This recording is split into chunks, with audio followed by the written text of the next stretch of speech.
저녁 10시. 여기는 전라도 광주의 한 횟집입니다. 짠! 건배! 의미 있을까?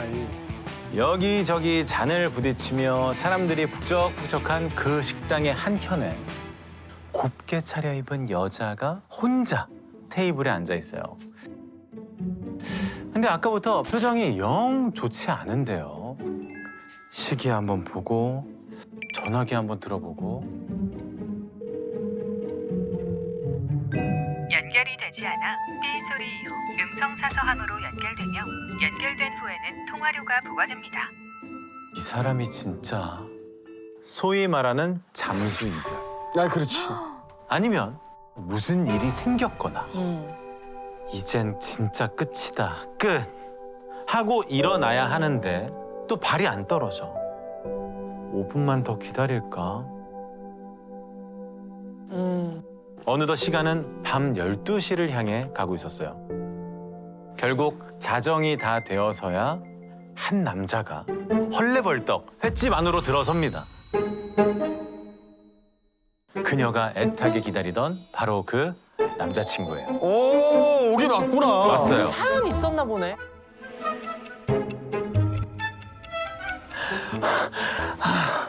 아, 미안.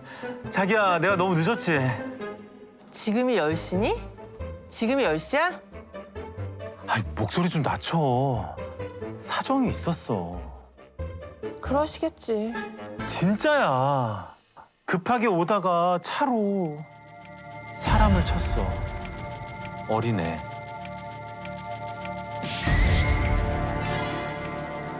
얼씨구 안 속아. 이게 몇 번째야. 못 믿겠으면 내 차로 같이 가볼래? 어쩌면 내일 9시 뉴스에 나올지도 몰라. 가봤더니 차 조수석 시트에 못 보던 붉은 얼룩 같은 것도 보여요.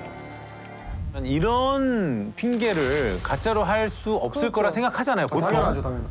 믿지 않았대요. 평소에도 그런 거짓말. 양치기 소년이었구나. 네, 평소에도 남친이 워낙 뻥을 잘 쳤거든요. 오. 다음 날 여자는 마음이 심란해요. 당연히 거짓말이라 생각하지만 왠지 찝찝해. 에휴, 또 어디서 시간 가는 줄 모르고 술 마시다 아무 말이나 둘러댄 거겠지. 이제 진짜 그만 만나야 하나 그런 생각을 하며 길을 걷고 있었을 때예요. 저 바쁘시더라도 이것 좀 봐주세요. 누군가 건네는 전단지를 받았는데 9살 초등학생을 찾는 내용이었어요. 9살이면 집을 못 찾아오진 않았을 텐데 유괴라도 당했나? 하면서 전단지를 읽어 내려가는데 설마 아니겠지. 설마. 등골이 오싹해지는 걸 느낍니다. 실종 아동의 사진 밑에 적힌 실종 일시가 6월 4일. 남자친구가 웬 아이를 차로 치웠다고 한 바로 그날이었던 겁니다. 정말 이 남자친구가 무슨 일을 저지른 걸까? 고민 끝에 다시 남자친구한테 물어봤더니 뭐래, 당연히 거짓말이지. 코웃음을 칩니다. 여자가 하도 화를 내서 그냥 둘러댔다는 거예요. 근데도 왠지 마음이 편치 않아요. 여자분이 물었습니다. 그럼 그 조수석 시트에 그 얼룩은 뭐야? 그거 핏자국 아니야? 그거 토끼피. 저번에 그 사냥 가서 잡은 거. 뭐야, 무슨 생각을 한 거야? 이 여자분의 선택은 소주. 응? 술이나 마시고 잊어버리자. 근데 한 잔, 두 잔 마시면 마실수록 자꾸 그 생각이 나요. 사람을 쳤어. 어리네. 토끼피. 저번에 그 사냥 가서 잡은 거. 점점 더 머릿속에서 떠나질 않아. 고민 끝에 여자는 나흘 뒤 경찰서로 찾아갔습니다. 경찰서로 가.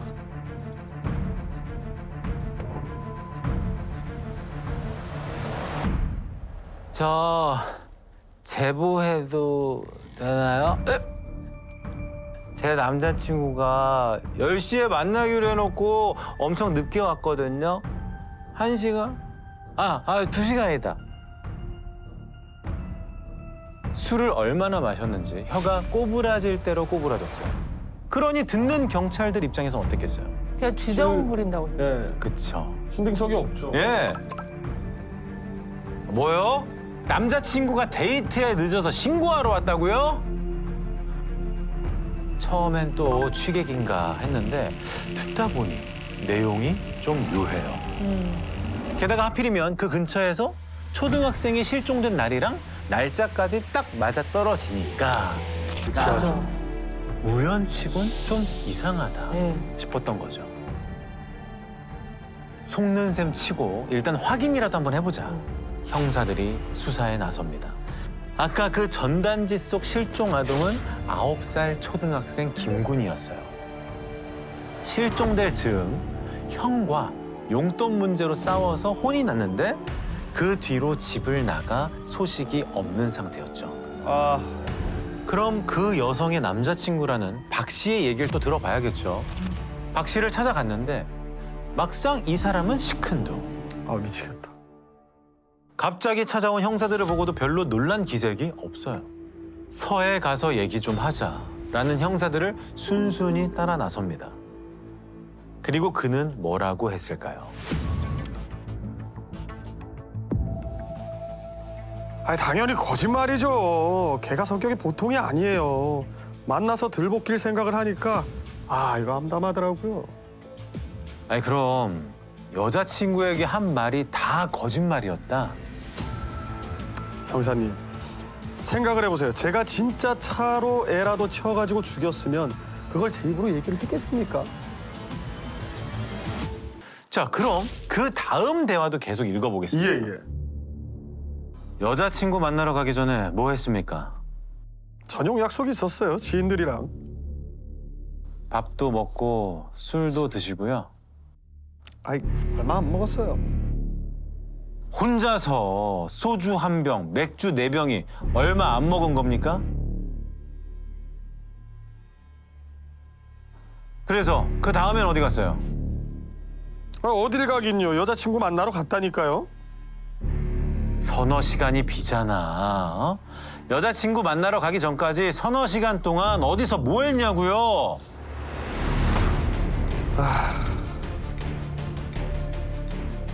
그럼 근데 그 애는 어디 있는 거예요? 애는 어디 있습니까? 갑자기 애가 튀어나와서 맞아요. 애를 쳤습니다.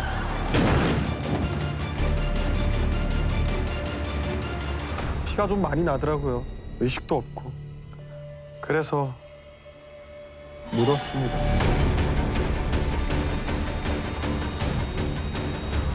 이렇게 지금 자백을 한 거예요?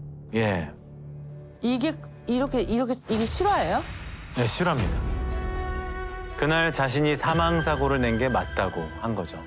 이렇게 된 이상 얼른 시신도 찾고 증거도 찾아야 되잖아요. 이제 조사가 들어가겠죠. 뭐 어디에다 묻었는지, 내 시점이 어느 정도 되는지. 그렇습니다. 근데 시신을 어디 묻었는지 기억이 안 난대요. 여긴가 해서 파보면 없고, 저긴가 해서 파보면 거기도 아니고. 근데 자백까지 다 해놓고 왜 그러는 걸까요? 애가 살아있나? 수사에 혼선을 주려고 하나? 딱 드러나는 만큼만 인정을 해요. 그러니까 예를 들어서 뭐 강우승 같은 사람 되게 대표적인데 증거 가져오면 자백하겠다.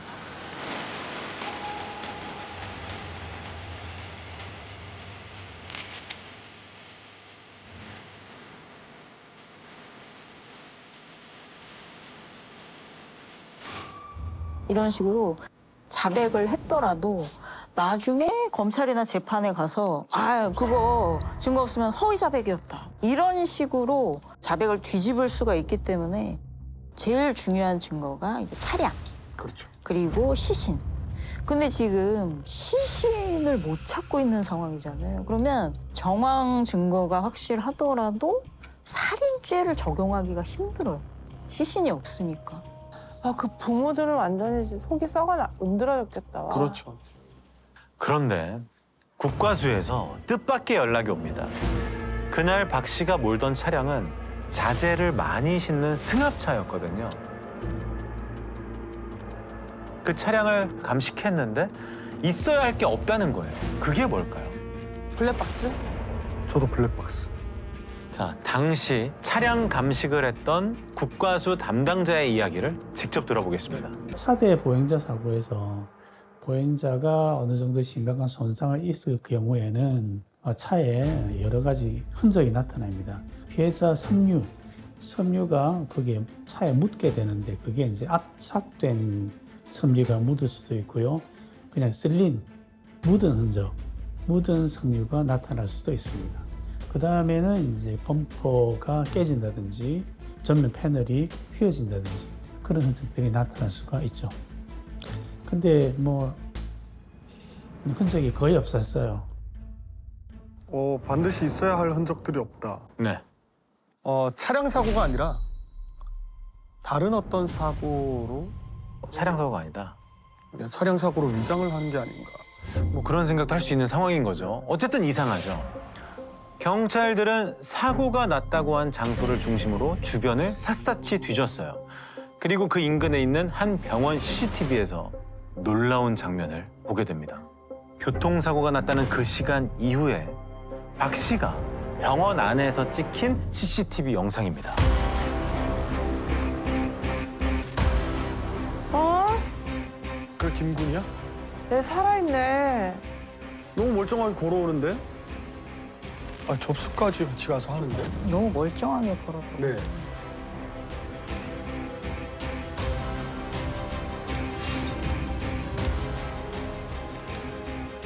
뭐지? 저기 저 영상 속 걸어다니는 저 9살 소년이 실종된 김군입니다. 이게 어떻게 된 걸까요? 뭐 교통사고를 내고 마치 뭐 사람을 죽인 것처럼 막 얘기를 했는데 지금 애가 너무 멀쩡하게 들어오고 있고 그러니까 얘도 너무 멀쩡하고 차에 흔적도 없고 난 뭐가 진실인지를 모르겠어요. 뭘 위한 거짓말일까요? 그런데 저 때 아이 옆엔 박 씨가 있었어요. 그쵸. 그리고 박 씨가 말한 그날 그 장소에서 실제로 사고가 있었다는 사실도 확인이 됐습니다. 목격자들이 나타났거든요.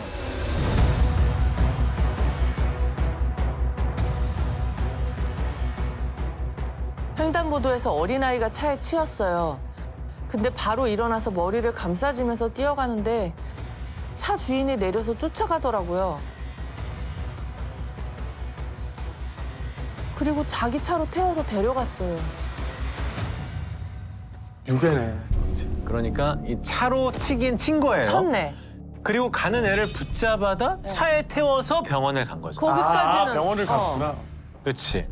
근데 지금 이 영상만 봤을 때 뭐 특별한 외상은 없어 보이잖아요. 그렇죠. 네네. 그리고 차에도 흔적이 없었다 그랬으니까. 없었지. 그러니까 둘 중에 하나인데 흔적이 있는데 지웠거나 아니면 아예 흔적이 남지 않을 만큼의 어떤 경미한 사고였거나 근데 지금 애가 멀쩡한 걸 보니까 후재였을 후자인 것 가능성이 높죠. 그렇죠. 그 애는 어디로 간 거죠? 아까 뭐 죽었다 뭐 이런 얘기까지 했잖아요. 자, 과연 어떻게 된 걸지. 그 병원 관계자 중에 이 아이와 박 씨를 기억하는 사람이 있었어요. 네. 박 씨는 병원에 들어서자마자 밑도 끝도 없이 MRI 촬영이 가능하냐 물었어요. 그런데 그때가 마감 시간 직전이라고 했잖아요. 그래서 우리 병원에서는 힘들고 큰 병원으로 가보세요. 라고 했더니 바로 나갔다는 거죠. 그럼 이제 큰 병원으로 이동을 했겠네요? 자, 박 씨는 아이를 데리고 큰 병원으로 갔을까요? 아니면 어디로 갔을까요? 아이를 찾느라 탐지견의 중대 병력까지 동원했지만 찾을 수가 없었어요.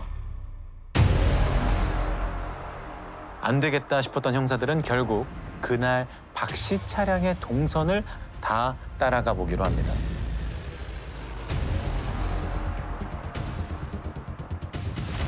자, 박 씨를 차에 태우고 그날 사고가 난 지점부터 내비게이션에 찍힌 대로 쭉 훑어가는데 도심을 벗어나 외곽 한적한 곳에 들어선 뒤 어느 순간 차가 뱅뱅 돌기 시작하는 거예요. 설마 하며 그 주변을 집중 수색했더니 싸늘하게 식어버린 어린 아이의 시신이 발견됐습니다. 뭐 유괴를 했거나 납치를 했더라도 아이가 살아있길 바랬는데. 아니 근데 교통사고가 난 뒤에도 아이가 왜 멀쩡히 살아있던 아이가 그렇게 된 거예요? 부검을 했는데 정말 믿기지 않는 사실이 드러납니다. 당시 상황을 들어보시죠. 부검을 들어가가지고 부검을 하다 보니까 거기서 납탄이 발견된 거래요. 몸에서. 납탄? 그래가지고 상처 부위를 연결을 해보니까 뚫어져서 들어갔기 때문에 공기총으로 살해를 한 것이 나와서 그 부분에 대해서 다시 수사를 한 거죠. 잠깐만. 우와. 아 납탄이 나 깜짝 놀랐. 난 지금 아까 무슨 이거 수렵이라 그러죠? 사냥하는 게 취미라 그랬잖아요. 아 그거 토끼피. 저번에 그 사냥 가서 잡은 거. 그러니까 총기를 본인이 소지하고 있었고. 아니 아이는 그러니까 멀쩡한 상황이었어. 사고가 났어도. 병원에 갔었으니까. 그러니까 지금 이 사고와 이 죽음에는 아무런 연관이 없는 거잖아요. 이 범행에 사용한 공기총도 차량 안에서 발견이 됐는데요. 유해 조수를 잡는 5mm 공기총. 그걸로 아이를 쏘아 살해했던 겁니다.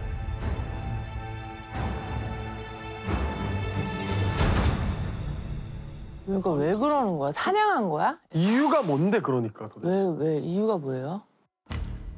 제가 면허가 없으면 안 되거든요. 아니 그러면 그것 때문에 아니 그냥 면허가 취소되면 되는 거지. 그걸 왜 애를 죽이냐고. 음주운전이 처음이 아니었거든요. 사실 이때 박 씨는 무면허 상태였어요.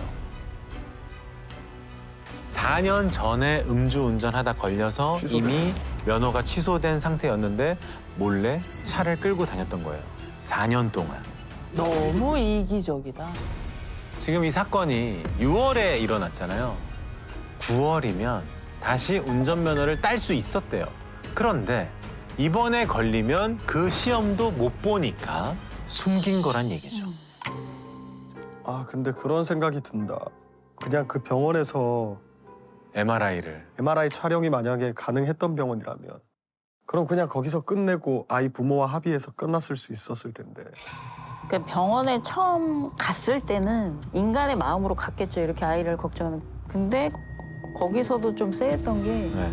보통 그런 일이 있으면 교통사고가 났으니까 뭐 아이를 봐달라든지. 근데 이런 말이 없고 아까 밑도 끝도 없이 MRI부터 찍자고 했잖아요. 그러니까 처음부터 교통사고 얘기는 안 할 생각이었던 것 같아요. 그 생각은 처음부터 하고 있었던 것 같아요. 그러네.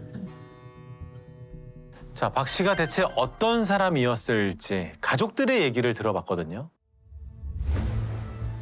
좋은 아빠였어요. 남들하고 똑같이. 잠도 안 주무시고 맨날 일하러 다니느라 고생하셨죠. 엄마가 혼자 걷기 힘드시니까 예전에는 아빠가 병원을 데려다 줬는데 요즘에는 같이 못 가고 있어요. 부인과 아들이 있었던 사람이네요. 근데 여자친구도 있고. 내연녀라는 거 아니야? 그렇죠. 불륜이잖아. 맞아요. 이게 박 씨 아들의 인터뷰예요. 그 여자친구가 내연녀였던 거죠. 박 씨 아내가 교통사고를 당해서 걸음을 잘 못 걸었대요. 그래서 집에서는 늘 아내 간병하랴, 밤낮 없이 일하랴, 바쁜 척하면서 부지런히 바람을 피고 있었다는 거예요. 아유 제일 부지런해. 바람도 부지런해야 피우는 거야. 4년 전에 음주운전으로 면허가 취소됐다고 했잖아요. 알고 보니까 그것도 내연녀랑 제주도 놀러 갔다가 거기서 걸렸던 거래요. 야, 그럼 4년 동안 바람을 피우고 있었던 거 뭐 하는 이거? 자기도 아들을 키우는 입장에서 어떻게 그럴 수가 있어. 어린애를. 사람이 아니지. 그러니까 이 사람이 하는 행태를 보면 무책임성. 그러니까 자기 행동에 책임 안 지고 어떻게든 이걸 좀 회피해 보려는. 그래서 음주운전이 정말 대표적으로 무책임한 행동 중에 하나거든요. 그러니까 사람들이 정한 규칙, 법률, 약속 이런 거를 지키지 않고 사고 이후에 이거를 대처하는 과정, 내연 관계를 맺는 방식에서도 계속 이런 현실 도피, 또 회피 성향이 계속 드러나요. 병원을 갔던 게 8시 40분이에요. 보세요.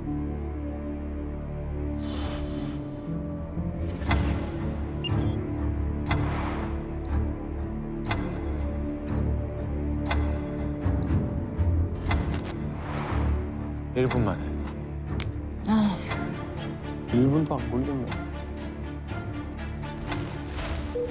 2분도 안 있었던 거죠. 병원을 나와서 다시 박 씨의 차를 탈 때까지만 해도 아이는 다른 병원을 가려나? 이렇게 생각했을 거예요. 근데 박 씨의 차량은 도시 외곽으로 빠집니다. 차가 점점 집에서 멀어지고 인적도 드문 곳으로 가니까 어느 순간 아이도 불안함을 느꼈겠죠. 울고 어쩌면 몸부림도 쳤을지 모르고요. 그래서였을까? 부검을 해보니 총탄 말고도 아이 머리에 눈에 띄는 상처가 있었는데 박 씨는 끝끝내 그건 뭔지 모른다. 내가 그런 거 아니다. 뭐 이렇게 부인했다고 합니다. 근데 아까 차량 조수석에 핏자국이 있었다고 했잖아요. 네. 그러면 이동 중에 둔기로 아이 머리를 내리쳐서 그런 외상이 남고 또 혈흔이 남았을 가능성이 높다고 보여요. 더 끔찍한 건 아이를 쏜 공기총이 6발의 총알이 장전되는 총이었는데 그중 4발의 총알이 아이의 몸에서 발견됐고 남은 2발도 아이 몸을 관통한 걸로 확인됐습니다. 아무 죄 없는 아이를 향해 6발을 다 쏘았다는 얘기죠. 너무 충격적이다. 그러니까 지금 이 사람은 증거인멸의 차원에서 살인 사건을 저지른 걸로 보여요. 이 아이만 없으면 자기 음주운전, 무면허운전 여기 책임이 사라진다. 그래서 이걸 회피하려는 생각에 아이를 살해하는. 근데 이게 예전에 유영철 사건을 보면 황학동 시장 상인을 아주 잔혹하게 살해하고 또 시신도 훼손하고 방화까지 한 적이 있는데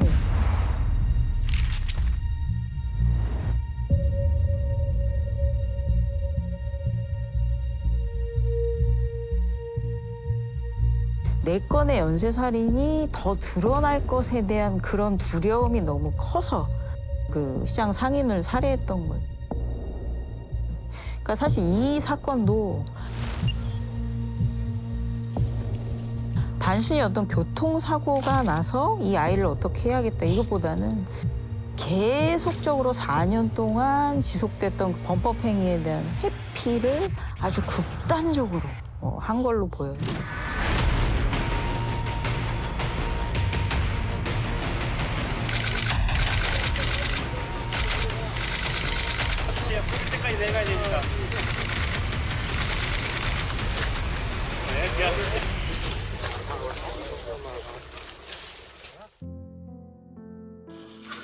아유. 사고 당일에 아이가 아이스크림을 사 먹으려고 1,000원만 달라고 했는데 할머니가 그때 돈이 없어서 1,000원을 주지 못하셨대요. 그게 너무 마음이 아프다고 1,000원 줄 걸, 아이스크림이라도 먹게 할 걸 정말 많이 우셨다고 합니다. 야, 진짜 이 인간 진짜. 아니 저는 아까 그 병원 CCTV를 본 가족들 마음이 어땠을까 싶은데 저렇게 멀쩡하게 아이가 있는데 그런 아이를 저렇게 살해했다는 걸 정말 가족들이 너무 받아들이기 힘들 것 같아요. 저 아이의 생전 그런 마지막 모습이 저 CCTV 영상이 됐네요. 네. 아니, 이 음주운전도 너무 큰 잘못이지만 잘못을 빨리 인정해서 제대로 수습했다면 아이도 치료받아서 금방 나았을 테고 본인도 음주운전 죗값만 치르면 됐을 텐데 죄 없는 어린아이의 목숨을 빼앗고 본인도 살인자가 되고 말았죠. 박 씨는 무기징역을 선고받고 지금도 교도소에 수감 중입니다. 즐겨봐 이 채널.